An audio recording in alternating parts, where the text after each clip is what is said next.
This is you, and this is a story from a special history. Picking right up where we left off, holding that 150-year-old bottle freshly pulled from the coal ash shield. To a seasoned relic hunter, you've got to realize this glass matrix isn't just Victorian waste anymore. It is literally a physical time capsule. See, before automation took over the industry in the early 20th century, every single container was blown by human lungs straight into iron or wooden molds. And those unique pieces of utilitarian art? They house structural imperfections that absolutely separate valueless trash from ultra-rare artifacts. We're talking pieces commanding up to $5,000. To spot these high-value targets, we basically have to read the glass like a map. It's a living roadmap of the Industrial Revolution. We need to microscopically trace these long-lost techniques of early manufacturing to really understand what it is we're holding in our hands. So, how exactly do we unlock the true value of this glass matrix? Well, spotting the real treasures takes a highly trained eye. So do me a quick favor, hit that like button, drop a comment, and subscribe right now to train yours. All right, let's crack right back into our forensic deconstruction. Decoding the glass matrix, the trifecta of value. The worth of any antique bottle is never random. It's actually dictated by a really strict trifecta of diagnostics. And we're going to evaluate those right now from the very bottom of the glass to the very top. There are three main pillars here. First, age and manufacturing method. Second, the specific color spectrum. And third, historical rarity and embossing. These are the exact criteria we use to multiply a bottle's financial value. Seriously, if you want to know what a bottle is worth, you absolutely have to master these three elements. The pontil scar premium. Starting at the bottom. When you're dating utilitarian glass from the 19th century, the absolute very first thing you must do is flip the bottle over and check the base for the holy grail of glass blowing, the pontil scar. Okay, so before 1860, glassblowers needed a way to hold the red-hot body of the bottle while they hand-tooled the lip. Obviously, they couldn't just grab it with their bare hands. So, an assistant would attach an iron rod, called a punty, to the base with a little dab of molten glass. When they finished, they just snapped it right off. When that rod was sharply tapped away, it left one of two distinct marks. It either left a jagged glass ring, which we call an open pontil, or, in some specific factories where the rod was dipped in metallic flux, it left this highly distinct black, burnt red, or metallic gray residue. That's an iron pontil. These marks are literally the fingerprints of a pre-Civil War glassblower. Now here's why this matters financially. Because a clean pontil mark universally guarantees the bottle predates the American Civil War, it instantly elevates a standard piece of glass into an elite financial tier. A smooth base bottle might fetch $50, right? But that exact same bottle with a pontil scar can effortlessly soar past $1,500. It's a massive premium. Seams and whittle marks, moving up the body. But what if you flip the bottle over and the base is completely smooth? Well, if it lacks a pontil scar, we simply move our forensic analysis up the body of the bottle. We're going to trace its exact late Victorian age using mold seams and texture. Using the seam extrapolation method, we follow the vertical mold seam right up the side of the glass. If that seam completely fades out just before the top rim, say about 1 to 2 centimeters down, that means the lip was hand-tooled by a craftsman with a twisting iron. This structural quirk proves it dates firmly between 1860 and 1890. Conversely, let's look at how this builds into the modern era. If that vertical seam runs cleanly all the way up the neck and straight over the top of the lip, that means it was made by an automatic Owens machine post-1903. That machine perfectly standardizes the glass, which, unfortunately, severely limits its collector value. We want the crude, we want the imperfect, we want the handmade. And speaking of imperfections, on these pre-automation bottles, the sudden temperature shock of pouring molten glass into a freezing cold iron mold created something totally spectacular. It created these beautiful, wavy whittle marks and trapped microscopic seed bubbles. To a collector, these aren't flaws. They are undeniable physical proof of early, unrefined craftsmanship. It gives the bottle incredible character. The rarity multipliers, color and embossing. Finally, our analysis reaches the surface skin of the bottle, where the specific chemical color matrices and localized embossed text act as massive rarity multipliers. This is where the truly astronomical valuations happen. While the vast majority of Victorian glass was just cheap, clear, or aqua, luxury products used expensive chemical additives. Cobalt was used for ribbed poison bottles, copper created stunning teal-green bitters, and this incredibly dense dark amber, known as true black glass, which really only shows color under high-lumen light, well, that was used to package heavy-duty 1840s ale and rum. In the antique glass world, color is cash. Beyond color, we have to look at the embossing architecture. A perfectly smooth bottle relies entirely on its shape and color. But deeply embossed text, say featuring a proprietary doctor, a specific city of origin, or a historic graphic like an eagle or a log cabin, that creates fierce competition among collectors. Why? Because collectors are ultimately hunting for localized history. Just to show you the sheer scale of this multiplier, imagine a plain, unembossed aqua medicine bottle. It's worth maybe $10. But if that exact same piece of glass bears the deeply embossed name of a short-lived 1875 Wild West frontier mining pharmacy, no way. It'll easily skyrocket to over $3,000 at auction. The glass itself is identical, but that localized history is what commands the massive premium. Okay, let's pull all of this together. By combining these microscopic structural anomalies, from the hand-tooled lips to the fused iron pontils, the Owens machine seams, and the extreme whittle marks, we have effectively mapped out the diagnostics you need to identify a museum-grade artifact straight out of the dirt. This exact combination of factors is your ultimate cheat sheet for glass matrix valuation. So, now that you can scientifically identify the age and rarity of your find using these diagnostics, a massive question remains. What are the actual legendary patent medicines, historic flasks, and high-stakes bottle types that every relic hunter dreams of unearthing? What weird shapes and secret formulas are driving the international market today? Well, think about that and get ready, because we're going to uncover all of those high-value targets in Part 3. Picture the Victorian era. It wasn't just corsets and cobblestones. It was an absolutely wild, completely unregulated frontier for commercial manufacturing. I mean, way before strict Food and Drug Acts came around in the early 20th century, companies were basically free to bottle whatever they wanted. They'd style these containers into wildly exotic shapes and claim, right on the glass, that their concoctions could cure literally any ailment known to mankind. It was pure, unadulterated commercial chaos. But here's the thing, there is a massive secret buried right in that dirt. To a modern relic hunter, identifying a legendary brand name or a really unique embossed graphic instantly transforms just an ordinary day of digging into a massive financial windfall. You just have to know exactly what you're looking at. And get this, here is the really shocking reality. Those 19th century medicinal bitters you see highly prized by collectors today, they were aggressively marketed as medicinal tonics for stuff like malaria or fatigue. But actually, they were just highly concentrated alcoholic beverages. We are talking up to 40 or even 50% pure alcohol, thinly disguised with some cheap herbs and laxatives. Section 1. Figural bitters and log cabins.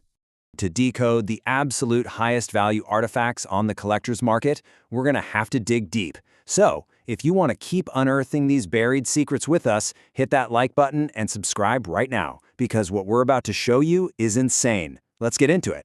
Okay, so to dominate the market and stand out on those crowded pharmacy shelves, manufacturers completely abandoned traditional, boring cylindrical shapes for what we call figural bottles.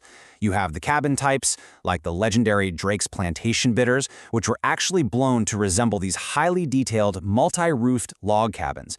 Finding an early 1860s Drake's cabin in a rare color, say apricot or a variant green, easily fetches anywhere between $1,000 and $5,000. No joke. Then you've got the barrel types, like Greeley's bourbon bitters, which use this beautifully ribbed horizontal barrel shape. Unearth one of these barrels in a unique color spectrum like teal, sapphire, or copper amber, and they regularly command multiple thousands at elite auctions. So the physical geometry combined with a rare color, that is the whole shebang.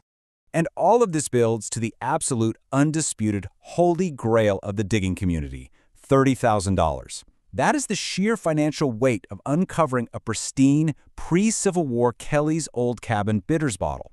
These are blown in this beautifully crude log cabin shape with a distinct iron pontil base.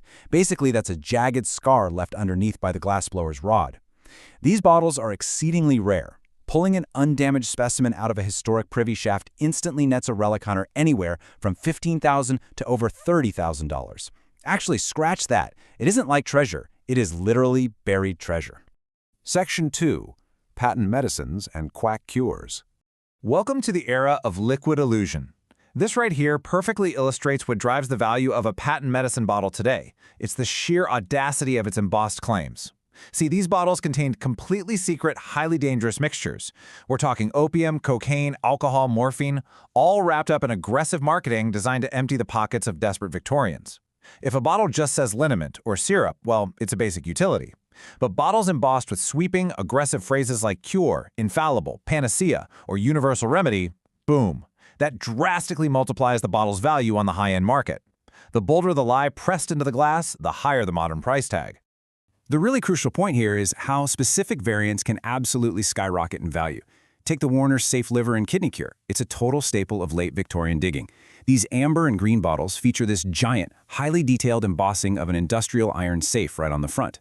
Now, your common Rochester, New York variants, they'll sell for a modest $20 to $50. But the rare localized manufacturing variants, the ones blown specifically for markets in London, Frankfurt, or Melbourne, those shoot valuations well past $1,000. It is all about that localized scarcity.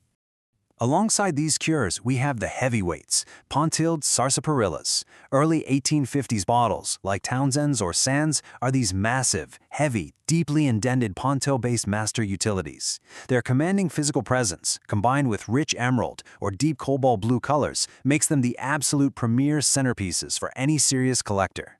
They aren't just bottles, they are substantial, breathtaking pieces of 19th century industrial history. Section 3. Propaganda in historical flasks.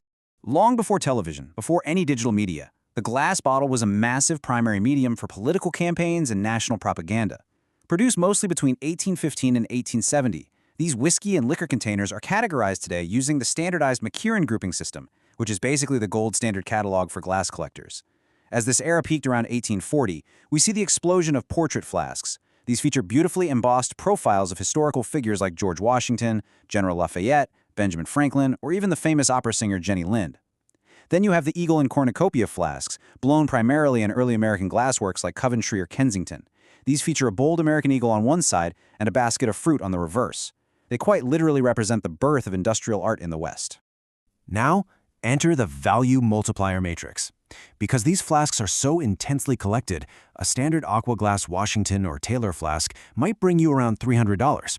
But get this, if you unearth that exact same mold variant in a stunning, deep violet, yellow olive, or deep cobalt blue glass matrix with a clean, open pontil scar, the price leaps into the $10,000 to $50,000 range. Yeah, you heard that right. They are some of the absolute highest value individual targets in the entire subsurface relic hunting universe.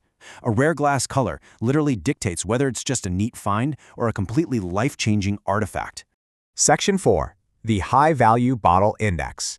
Let's synthesize everything we've just covered into a complete picture of the market. This data-rich matrix right here is your master key. You can clearly see how signature visual identifiers and specific historical eras dictate whether an artifact is entry-level or an elite auction centerpiece. First up, figural bidders from 1860 to 1885. Identifiable by those cabin or barrel structures, they range from $200 for common amber all the way up to $8,000 plus for rare greens and teals. Next, historical flasks from 1820 to 1865. With those embossed portraits and eagles, these span from $500 to $45,000, all based on those ultra-rare colors we just talked about. Then we've got pontil medicines from 1840 to 1860, marked by deeply indented bases with jagged iron or glass scars. These run from $150 to over $5,000 for proprietary cures. And finally, cobalt poisons from 1870 to 1900. With their deep blue color and sharp, ribbed warning textures, they start at $50, but easily hit $2,500 for rare skull and hexagon shapes. So, we've broken down the elite, high-value artifact categories and proved the immense market power of these historical treasures in this explainer. We know exactly what to look for, and we know exactly what they're worth. But here is the massive million-dollar question. Once you actually find a high-yield refuse layer deep underground, how do you extract them without shattering them into 1,000 pieces? What are the advanced mechanical digging tools and trenching protocols required to safely secure these fragile glass treasures from deep privy shafts? And how do you clean centuries of chemical clouding off the glass matrix without destroying its original luster? Well, that is exactly what we are going to uncover next. خب ما دوباره مستقیم و بدون هیچ مقدمه‌ای برگشتیم به دل خاک. درست تو اعماق یک گودال قرن 19 محاصره شده با قرنها زباله خانگی و تاریخ. شما لایه‌های زیرسطحی رو نقشه برداری کردید. نشانگرهای ساختاری خام مثل رد پونتیل و خطوط قالب رو مو به مو تحلیل کردید و حالا دستاتون حسابی آغشته به تاریخه. اما یه لحظه صبر کنید. تو این نقطه اگه دقیقاً ندونید دارید به چی نگاه می‌کنید، هیچ کدوم از اون داده‌های ساختاری به درد نمی‌خورن. موفقیت شما تو این شبکه حفاری 100% به این بستگی داره که بتونید اون دسته‌بندی‌های خاص و به شدت با ارزشی رو تشخیص بدید که بازار بین‌المللی مجموعه‌داران رو کاملاً تو مشت خودشون دارن. پس شما گودال رو حفر کردید، تو گلولای حسابی عرق ریختید و بالاخره یه تکه شیشه رو از دل خاک بیرون کشیدید. اما سوال اصلی اینجاست. اصلا چی باعث میشه همون یک تکه شیشه $30,000 ارزش داشته باشه؟ ما تو این بررسی قراره دقیقاً به همین سوال جواب بدیم. اما قبل از اینکه در این گاف صندوق زیرزمینی رو باز کنیم، همین الان دکمه لایک رو بکوبید. تو کامنت ها برام بنویسید رویای پیدا کردن چه عتیقه‌ای رو دارید. و اگه میخواید به کشف این رازهای پولساز با من ادامه بدید، حتما کانال رو سابسکرایب کنید. شک ندارم که نمیخواید حتی یک لحظه از این کلاس درس حرفه‌ای رو از دست بدید. بخش اول، عصر ویکتوریا، یک بازار کاملا بی‌نظارت. برای درک ارزش واقعی این گنجینه‌ها، اول باید یه سر بریم به این دوران تاریک و پر هرج و مرج. ببینید، عصر ویکتوریا عملاً یک غرب وحشی تجاری بود. ما داریم درباره دورانی حرف میزنیم که خیلی قبلتر از تصویب قوانین سختگیرانه غذا و دارو بود. هیچ نظارتی اصلاً وجود نداشت. شرکت‌ها توی فضای کاملاً آزاد و بیقانون جولان میدادن و آزاد بودن تقریباً هر چیزی رو داخل بطری بریزن. و باور کنید منظورم از هر چیزی دقیقاً هر چیزی است. اونها برای اینکه توی این بازار خشن دوام بیارن، ظروفشون رو به شکل‌های فوق‌العاده عجیب و غریب طراحی می‌کردن و با جسارت تمام روی شیشه‌ها حک می‌کردن که معجونشون میتونه هر بیماری شناخته شده‌ای تو تاریخ بشر رو درمان کنه. این هرج و مرج مطلق دقیقاً همون چیزیه که باعث پیدایش این طراحی‌های شیشه‌ای انحصاری و حیرت انگیز شد. پیدا کردن یک نام تجاری افسانه‌ای از این دوران میتونه توی یه چشم به هم زدن یک روز کاوش معمولی شما رو به یک ثروت مالی عظیم تبدیل کنه. بخش دوم، تلخابه‌ها و اشکال هندسی شیشه‌ای. حالا بیایید ببینیم این داستان چطور ما رو به اولین دسته طلایی در بازار میرسونه. تو قرن 19 تلخابه‌ها یا همون بیترها احتمالاً محبوب‌ترین کالاهای بازار بودن. اینها رو به عنوان تونیک‌های دارویی تبلیغ می‌کردن و ظاهراً برای درمان مالاریا و خستگی طراحی شده بودن. اما واقعیت چی بود؟ این مایعات تو واقعیت نوشیدنی‌های الکلی به شدت غلیظی بودن. چیزی حدود 40 تا 50% الکل خالص که فقط با یه سری گیاهان ارزون قیمت طعمدار شده بودن تا مالیات مشروبات الکلی رو دور بزنن. نکته شاهکار ماجرا اینجاست. تولید کننده ها برای اینکه تو قفسه های به شدت شلوغ داروخانه ها به چشم بیان، بطری های استوانه خسته کننده رو ریختن دور. اونها بطری های فوق العاده هنری و مجسمه مانندی ساختن که به بطری های فیگورال معروف شدن. به این هندسه درخشان نگاه کنید. ما بطری های کلبه‌ای داریم مثل کلبه افسانه دریکس پلانتیشن با اون سقفای چندگانش، یا انواع بشکه‌ای مثل تلخابه گریزلیز بوربن که شکل یه بشکه افقی با شیارهای عمیقه. واقعا مثل یک اثر هنری میمونن. حالا بخش هیجان انگیز ماجرا، یعنی ارزش مالی این هاست.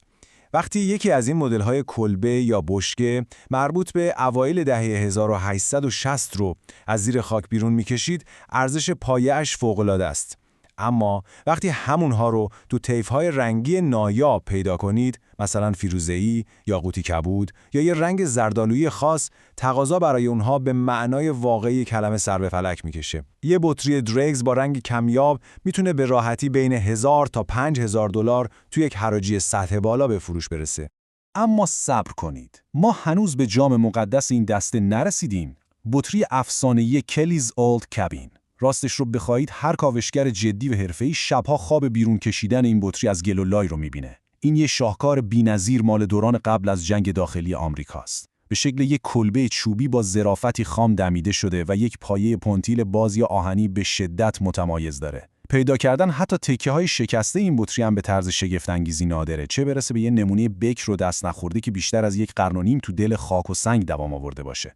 خب اگه اونقدر خوششانس و ماهر بودید که یک کلیس اولد کابین بی‌نقص رو سالم استخراج کردید، خودتون رو آماده کنید، چون شما به تازگی چیزی بین 15,000 تا بیشتر از 30,000 دلار پول به دست آوردید. بله، فقط برای یک بطری.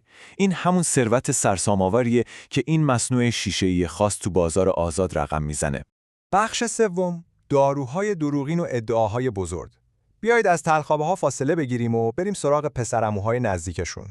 داروهای ثبت شده یا اگه بخوایم دقیق‌تر بگیم درمانهای قلابی. این بطری‌ها در واقع توهمات مایع اون دوران بودن، پر از مخلوطهای مخفی و به شدت خطرناک از تریاک، کوکائین و مورفین. حالا چی ارزش اینها رو بالا میبره؟ گستاخی در ادعاهای حک شده روی شیشه. یه بطری با کلمات خسته کننده‌ای مثل شربت یا پماد ارزش چندانی نداره، اما وقتی روی یه بطری عبارات تهاجمی یا عجیبی مثل درمان خطاناپذیر، داروی جهانی یا شفای قطعی برجسته شده باشه، بوم، ارزشش چند برابر میشه.